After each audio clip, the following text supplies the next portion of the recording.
End up doing when you hit the golf ball is you'll go this way and you'll have this little stutter back. If you try and finish your golf swing, you'll probably shorten your backswing, have a nice turn, and you'll just go to this position all the time, and this will all work properly. All because you're thinking about the end of it. So you've got to get a grip. First three letters of school, SCH. Swish, chest down, hold your finish. I did say grip. You must put the right hand on top of the golf ball. It cannot be under here. You just can't play golf there. It's just because the club will come back like that, and then you'll have to start doing funny things to get the thing square. Put the thing on properly. And if you're slicing the ball to start off with, here's a little tip for you, Peter. You're going to no, for your new venture. You're just going to have to build a sloping mat out there.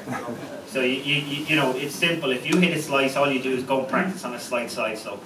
The ball's above your feet, you'll start drawing it, even with a weak grip. So once you put the weak grip, you'll start slicing it, go on the side slope, and that will make you draw the ball. So if they put a mat out there where it's built up on, you know, maybe a 30-degree slope, you'll start drawing the ball off that. And it's a no-brainer. It will just get into your swing. Do it a few, 50 balls, 100 balls.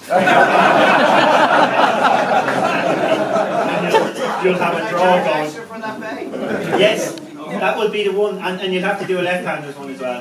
Yeah, and that bay would be used. And the interesting thing is, if you keep doing it, after 6 months, you'll have a hook, and you'll hate me. But it will get you drawing the ball with a weak grip. But you cannot play golf. So SCH with a weak grip.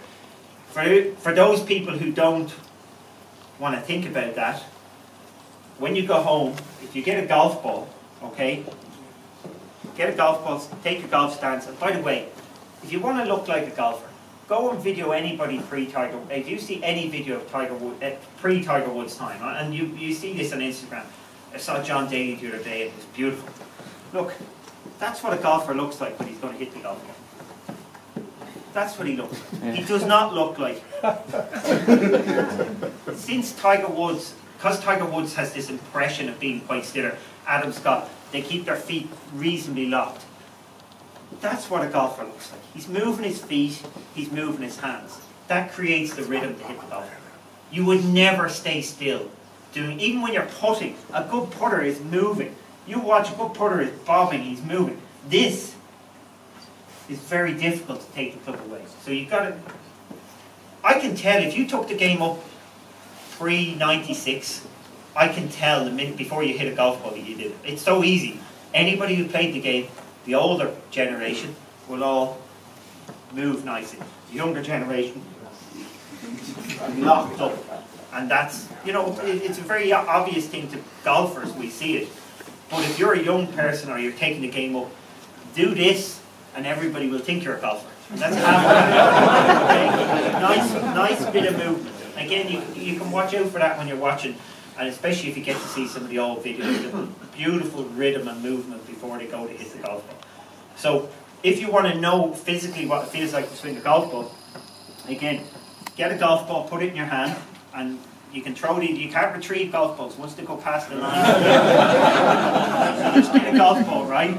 And if you just throw, so if you throw the golf ball into the ground about a yard ahead of you, and if it to go as far as it can straight, every bit of that movement, that's your golf swing. So if I was going to throw it to pitch about at the wall, okay, give me a, so look, that's how much I've moved my hips, that's how much I've moved my shoulders, that's the rhythm of my backswing. I'm not going to go and throw the ball by going, I'm not going to go out here, I'm going to throw the ball hard into the ground. That's my elbow, that's my wrist. If I pick the club up, if I put my hand up there, it's perfect. Club. So look, if I'm going to throw it, I'll move my heel slightly up like this. Okay, I'm going to move off it. You can see the nice angle of my back. You know, when you swing a golf club, the one thing you don't want to be. So I'll go to this first one. So if I throw it in there, right, everything about that. Look, my chest has to stay down if I'm going to throw it into the ground. So I'm throwing it at that angle. That's a perfect golf swing. Up to a finish. So now when you go home and you're trying to think how to swing a golf club, just go, well, if I was going to throw a ball into the ground a yard in front of me to go 20, 30 yards, that's exactly what I do. So I just mimic that with a club in my hand.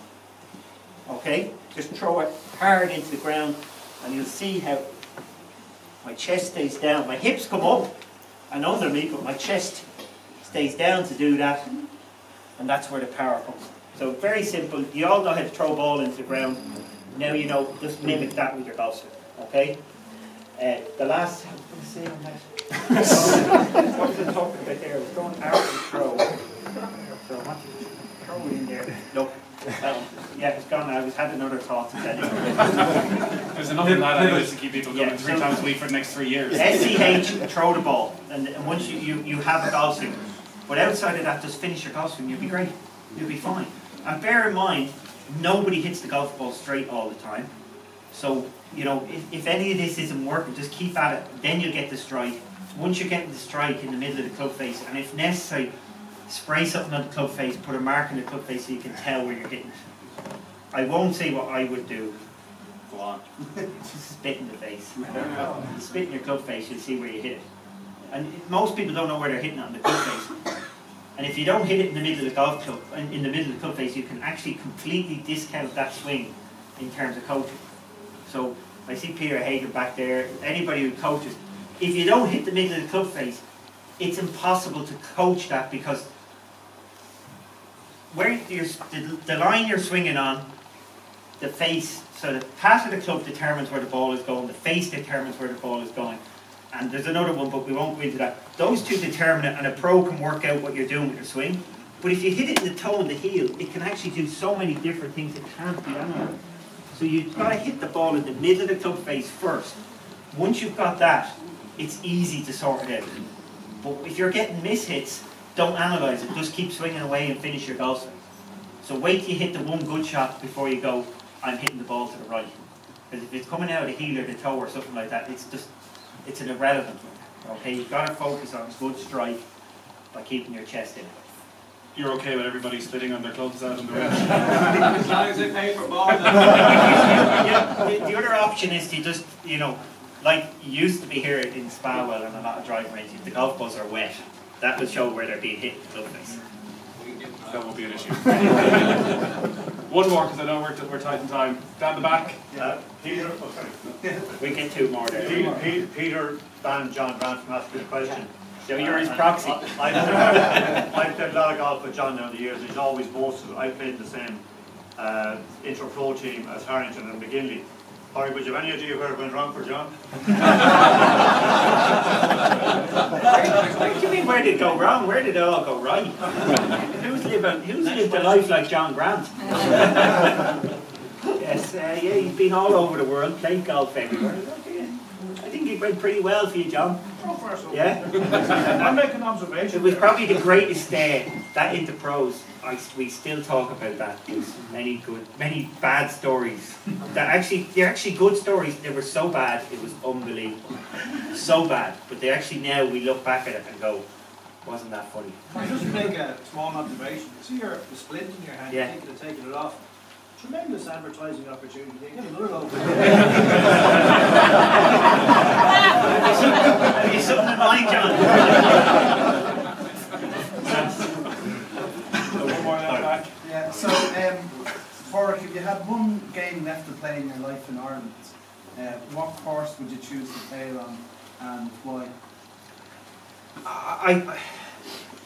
I'd probably have to go with Royal Portrush. You know, it's just a golf course that I've always enjoyed playing. It gives something back. There's always opportunities to make birdies and eagles.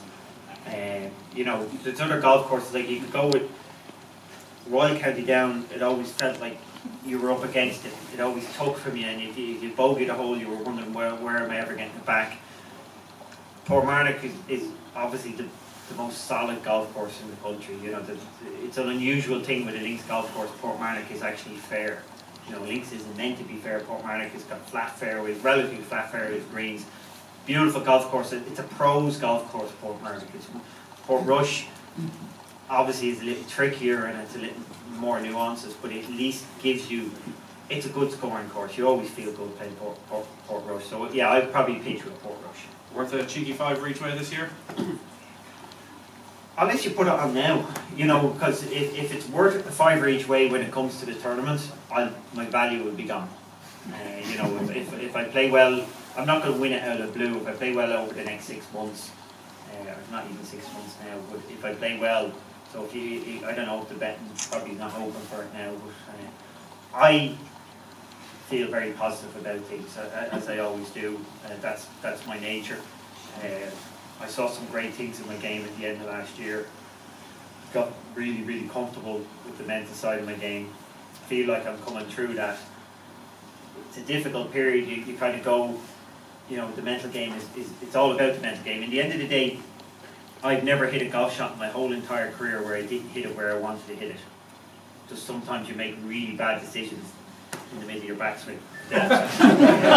It's always a decision. And you know, obviously I got pretty good at it for a while, controlling those decisions, and then I felt I kind of got away from it. And you know, it was interesting as it turned out. I thought I wasn't very good at it over the last number of years. And I just, you know, I kind of lost confidence. But as it turned out, and I've come to that realising, I just wasn't doing it right, or committing or practicing it enough. And I see the benefit coming back. My game is starting to become quite strong, which once you get that, then it allows you to work on the important things of pitching and stuff like that. The one thing that would be up in the air would be my putting. You know, it's not like I haven't practiced my putting over the last couple of years, and it's been a little bit dodgy. But again, I have been able to practice my putting actually with this, so I've done plenty of practice and changed a few things, and hopefully, if the putting is a little bit of an outlier, but if that comes good, I feel pretty strong about my game. Would you know within the first couple of rounds when you get back out of how your putting is? Yeah. I know when I get the first one from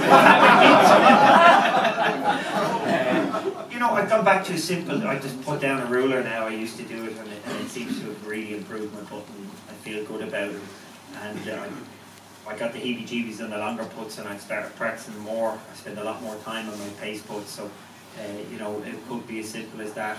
And you know, physically I hit it I hit it longer now than I used to, so I just about keep it up with these guys. These guys coming out now are getting longer, and the game in the next 10 years will exponentially.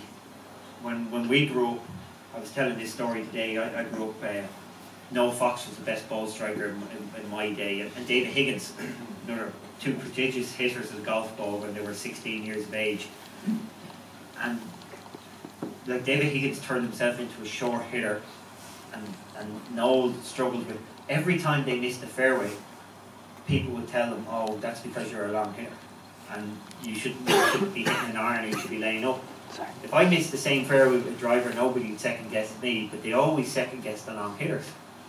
And that's why long hitters actually struggle with their confidence, but also dial it back. Whereas what you're seeing now, and this is the big change coming forward, the long hitters are starting to win, so now they're being embraced and encouraged. So basically, if you were a long hitter, every coach in the game says, well, you can't make it as a professional golfer if you're a long hitter. Now they're saying, actual fact, the long hitters have an advantage, go ahead. And the college kids in the States, there's probably 10 in college, maybe 20 in college in the States who hit it every bit as far as Cameron Champ. We've all heard about him. Now they'll have to have the rest of the game, but the game is changing, and it will change more so in the women's game. There's quite a bit of room for power in the women's game that is untapped, and they're just learning now that, hang on a second, you know, be a power hitter and learn to play with it, rather than, as the coaches years ago would say, oh you're a power hitter, let's dial that back and make you straighter. No, just keep hitting it far. We've seen Rory, you know, he had an advantage, you know, 2010 when he was, you know, winning comfortably. Now he doesn't have that advantage. There's other guys, he still is the best driver of the ball in the game, but there's others who are as good as him. So he doesn't automatically walk in the tee and think, hang on a second. He can't walk on and win with his B game. Because there's a lot of power hitters. Thankfully I've worked on it and I've kept up, so I'm capable of being competitive in that sense, and I just need to get my wedge game back to where it needs to be, and hopefully put a little better.